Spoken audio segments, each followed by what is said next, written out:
today. It's nicknames, identities, anecdotes, and multitudes. But last week, we talked about being born again. And we watched Nicodemus travel from an early encounter with Jesus through his learning and discovery and toward a commitment to the way of Jesus at the end. This week, we're going to start where we left off, at Jesus' death, to talk about making it all personal. And I want to read you one of my favorite accounts of the resurrection. And this is kind of an Easter story, granted, but Christianity is kind of an Easter faith, so here we are. This is John 20, just a chapter after we left off last week. We're starting at verse 1. Early on the first day of the week, while it was still dark, Mary Magdalene went to the tomb and saw that the stone had been removed from the entrance. So she came running to Simon Peter and the other disciple, the one that Jesus loved, and said, "They have taken the Lord out of the tomb, and we don't know where they have put him." So Peter and the other disciple started for the tomb. Both were running, but the other disciple outran Peter and reached the tomb first. He bent over and looked in at the strips of linen lying there, but did not go in. Then Simon Peter came along behind him and went straight into the tomb. He saw the strips of linen lying there, as well as the cloth that had been wrapped around Jesus' head. The cloth was still lying in its place, separate from the linen. Finally, the other disciple, who had reached the tomb first, went inside. He saw and believed. Okay, that's John 20, verses 1 to 8. But a couple of things here. First, we talked about Mary Magdalene just a few weeks ago. You can find that sermon online. It was from Bobby. It was awesome, and Mary Magdalene is awesome. But even her name, Magdalene, has so much going on in it. Generally, historically, it's been assumed that this meant Miriam from Magdalene or Magdala. Problem is, we don't actually know of a place called Magdala. Now, there was a town called Magadan, and so some scholars have assumed that this was just a misspelling all the way along, but there is another alternative here, because Magdala means tower. And there was even a Tower of Mary in ancient Palestine. Herod the Great had built 3 great towers. He had them named after the 3 people he loved the most: his brother, his friend, and his Jewish wife Miriam, who, by the way, he had executed. So not a great guy, but otherwise. These 3 towers stood even after Titus had destroyed the city of Jerusalem near the end of the 1st century. That means they were standing when Jesus was around. And that means it's likely that Mary Magdalene is not a geographic reference to her place of birth. It's a nickname based on the local topology. Mary the Tower. Mary the disciple, full of strength and refuge and safety. That's a very Jesus thing to do, right? He gives James and John the nicknames of the brothers of thunder. That's a good one. He calls Peter the rock. He names Mary the tower.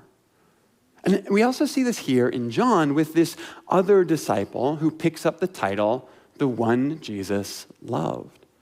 Now, we'll talk about that in a second, but first, I love this little quirk of Jesus here. I call my son Bro all the time. It's fun, it works for us. Doesn't really mean anything though, and most nicknames don't, right? I had friends that called me Slam Duncan in high school, and it never improved my vertical, never did anything for me. But Jesus' nicknames are somehow both reflective of the person he knows and, at the same time, aspirational for who they might become. The brothers of thunder were brash and loud, but thunder also follows light. Peter was headstrong and hard, but he also became dependable and solid. Mary was strong, but stronger at times than most of the men who followed Jesus, but she also became a place of refuge for so many followers of Jesus throughout the centuries. And this art of naming what is and what could be. I'm not saying we need more nicknames, but I am suggesting we need more of this kind of encouragement in our friendships. So give someone a nickname today, tell them I said it was fine, and you'll get past. This still leaves us with the disciple Jesus loved. Was this a nickname Jesus gave him, or one bestowed upon him by the other disciples, or maybe just one he gave himself? And the second question here is, who exactly is this disciple? Now, the unsatisfying answer to both of those questions is we don't actually know, but we do have some ideas. First of all, I doubt Jesus gave this dude that nickname. No doubt. Jesus had different and unique and personal relationships with all of his friends, so the idea that Jesus was particularly close to one of the disciples, that doesn't really bother me. I just don't think he'd frame it in quite this way over and above the others. So it could then be that the other disciples noticed this unique relationship themselves, and that's where the title comes from. And if that's the case, then we might have a clue to who this disciple's identity was. There has been a consistent, though minority, witness in the tradition of the church suggesting that this beloved disciple is actually Jesus' friend Lazarus. Now, we actually talked about Lazarus last season in a series called Relearning Friendship. So if you're interested in learning more, you can check that one out. But there are clues in the gospel that Jesus has a long and significant friendship with Lazarus that runs a lot deeper than just the moment where Jesus weeps at his untimely death and then raises him from the dead. So that's a really interesting possibility. That said, the most common theory is, perhaps surprisingly, that this is a title the disciple actually gave himself. Now, before you get too snarky about our beloved disciple and all his hubris, and you start remembering that guy that went around high school calling himself Slam Duncan, hear me out on this, all right? The theory is not that there was a disciple who went around calling himself the disciple Jesus loved. The theory is that the writer of this gospel has written himself into the story as the disciple Jesus loved. See, we know that John is the latest of the Gospels. It's written after the other three.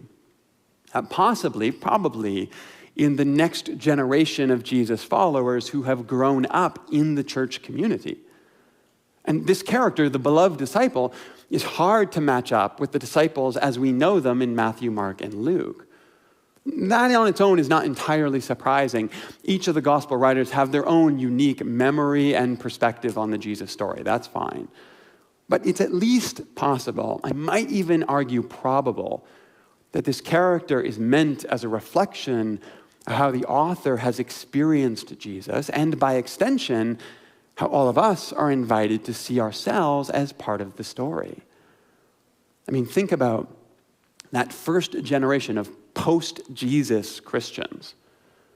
They grew up in the church, or they found their way to the church. But when they got there, they stood alongside those who had actually seen Jesus, and those who could remember Jesus, in some cases, those who actually even personally knew Jesus. So no wonder they searched for ways to tell the Jesus story in their own words with themselves as a character. And here, the theory is that the writer writes himself in. But it's not an egotistical, I'm better than you, Jesus loves me more than you kind of thing. It's more like a, I'm part of the story as well. I'm in this with all of you. I am beloved just as you are kind of thing. And I kind of love that. Now, we all know this tendency to center ourselves in stories that aren't ours, right? Like if you are used to being the center of attention, it feels really natural to make yourself the center of attention. So when tragedy happens to someone else, it's about how it made you feel. Or when someone tells a story, it reminds you about the time when someone shares, it's, well, actually, I remember, and all of this comes far too easily to a lot of us. If I've done that to you, I'm sorry, but I'm not surprised. Because there's this unhealthy tendency that all of us have, particularly those of us used to being the center of attention, to put ourselves in the middle. And we need to guard against that, hear me. But when it comes to faith, part of the beauty of the divine is that there is always attention to go around. And you might not be the center of the story, but you are at the center of your own story. And sometimes part of faith is about reclaiming that space for yourself. If you have felt or been ignored, faith is the reminder you have divine attention. You hold Jesus' interest. You are the beloved disciple that lays their head on Jesus' chest, listening for sacred breath. That's what this character is about, an invitation to see yourself the way that Jesus sees you. You're not the center of the universe, and yet you hold the universe's attention. The beloved disciple is all of us where the infinite grace of God becomes personal for each of us. So, to see what I mean here, listen to the story that we read earlier, this time with some extraneous commentary just for fun. On the first day of the week, while it was still dark, Mary the Tower went to the tomb and saw the stone had been removed from the entrance. So she came running to Peter the rock and the other disciple, that's me, the one that Jesus loved, and said, "They have taken the Lord out of the tomb, and we don't know where they have put him." So Peter and the other disciple, remember, that's me, we started for the tomb. And both were running, but the other disciple, that's me, the one that Jesus loved, I was excited, and I let my feet fly, and I outran Peter, and I reached the tomb first. I bent over and I looked at the strips of linen lying there, but for some reason I couldn't compel myself to go any farther. I was frozen outside, and Simon Peter came along behind me. Remember, I was much faster than him. I always was. I bet Jesus liked that about me. Peter got there, and without any hesitation, he went straight into the tomb. He saw the strips of lying there, just as I had. He saw the cloth that had been wrapped around Jesus' head. It was lying in its place, separate from the linen, and he turned back to look at me. Finally, the other disciple, that's me, the one who had run harder and faster and who had reached the tomb first, the one that Jesus loved with all his heart, the one that was both terrified and ecstatic about the possibility of what this could mean. I went inside, and I saw, and I trusted, and I knew my friend Jesus was alive again. See, if it wasn't so beautiful, it would be downright silly to read this passage. We raced to the tomb. I raced ahead. Did I mention I won? Me fast, Peter slow. That's really the story here, guys. Also, beloved right here. And I'm not saying there's a connection, but I'm also not saying there's not. So if Peter wants to come to some wind sprints with me, I'm down for that. Monday to Friday, twice on Saturday. Sunday's recovery day. Sorry, take an ice bath. See you next week for practice. I'm outie. All of it, though, is completely unnecessary. And I don't just mean the running. I mean the beloved, I mean the disciple himself. None of it matters to the story. At least not if the goal is the facts and nothing but. But that's not the goal of the story here, is it? Because this story isn't about just the facts. It isn't even just about the resurrection. It's about the way that resurrection, the life of Jesus that could not be stopped, finds its way into each of our stories. And this is important. Because if you and I are going to be intellectually honest about the Jesus story, we have to be honest about the fact that the Jesus story isn't told to us in objective terms. It is personal, and it's unnecessary, it's provocative, and it's passionate. Because our story isn't about just what happened some 2,000 years ago. It's about all the ways that Jesus is with us right now and shaping us today and leading us on to his path tomorrow. That is a very different kind of story. One that requires a very different kind of storytelling. But it's also one that requires very something different from us. See, I love study. I love studying. I love learning new things. I love researching new ideas. I love looking at things in new ways. And when I was writing the book Upside Down Apocalypse, which we'll start looking at in a couple weeks, which should be a lot of fun. I can't wait to hear how Scott and Bobby tackle those ideas. But when I was writing, I loved the fact that I could get just way more nerdy than I can on a Sunday, right? Like I could load up the endnotes with references and detours and comments, everything I wanted to. I could build out the bibliography into a monster that anyone with the inclination to could take a look through. In fact, my editor had to work hard to make sure that I didn't go too far down all those idiosyncratic rabbit holes. So when we talk about intellectual honesty, I'm here for all of it. That's my safe space when it comes to faith. That's where I'm most comfortable. But this story, this moment and this unnecessary anecdote about racing toward the tomb, this is what reminds me that intellect will never be enough on its own. And that there will always be a necessary place for me to let go of everything I can explain so that I can lean into everything I am invited to experience. And sometimes we have this tendency in our lives to want to set different ideas at odds with each other, as if everything is a binary. Like you can be intellectually honest or you can be spiritually passionate, but you got to choose. You can be thoughtful or you can be caring. You can be stoic or you can be emotional. You can be kind or you can speak the truth. You can be tender or you can be strong, but you got to choose, and all of that is nonsense. Because the only way that any of our values ever get lived out consistently and ethically and honestly and appropriately in our lives is when they are held in tension. Last week, after the first week of school, I had a particularly busy week getting set for the fall, and I came home and I sat on the couch beside my son, who is 9 now, and he said to me, "Dad, I need a cuddle," and he paused, "like a bro cuddle." And I said to him, "Absolutely, buddy, bring it in. Let's cuddle like a couple bros and watch Thor." That's what we've been waiting to do that day. But he is 9 years old, and he's figuring out his world right now and what people expect of him and what it means for him to be a boy and eventually a man. And the last thing that I want for him to feel is that to become all of that, he has to leave behind the best of everything he is right now.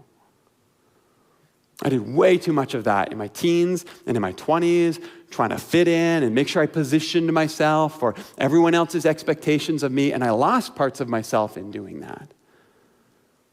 And my son is going to grow and change. I know that. He's going to figure things out for himself, and all of that is fine. We said it last week. You are not who you were. You are not who you will be. But this idea that we can be this or we can be that. You can be a bro or you can need a cuddle, but you can't have both. That is not helping any of us, because you and I, all of us, we are multitudes. And in fact, the better you know yourself, and the more aware you are of what comes naturally and easily to you, well, then the better equipped you will be to start to push and explore and try new ways of knowing yourself and your world. And some of us are here in this room, in this community, watching today because, like me, intellectually honest is the safest space for you. And you want to think about your faith. And you want to wrestle with ideas, and you want your faith to be as rigorous as possible, the same way you approach every other endeavor in your life. And I get that. I love that. I celebrate that. I will do my best to help you with that. But I also want you to know that sometimes it's okay to need a bro cuddle with Jesus and to tell your own unnecessary anecdote about resurrection. To lean into a song or a moment or the whisper of spirit that reminds you somewhere deep in your soul that you are loved before you are anything else. Then on the other side, I know that there are some of us here for whom faith has always been feeling first. And we are now just discovering questions that we've kept hidden and pushed down for a very long time. And I want you to know we're here for all of that. Nothing is off limits. There's no question that's too scary. More importantly, there are no answers that are out of bounds for discussion. But just as important, I need you to know this as well, that you can raise your hands in worship if that feels right. You can come forward for prayer when you need it. You can lose yourself in a moment, and you can invite the Spirit to move through you, just as we saw last week. Because feeling your way to the divine is just as valid as any intellectual exercise. And in fact, It's when we come to know ourselves as embodied creatures with a heart and mind and soul and spirit and flesh and blood, and all of these with their own way of knowing God's presence. This is when we become most human and most alive. So absolutely, we invite you to be intellectually honest with all of your inquiries. But just as important, when you are ready, we invite you to write your own unnecessary anecdote about God, to let your passions run wild in races for resurrection. Because you are multitudes, and every single bit of you is searching for God.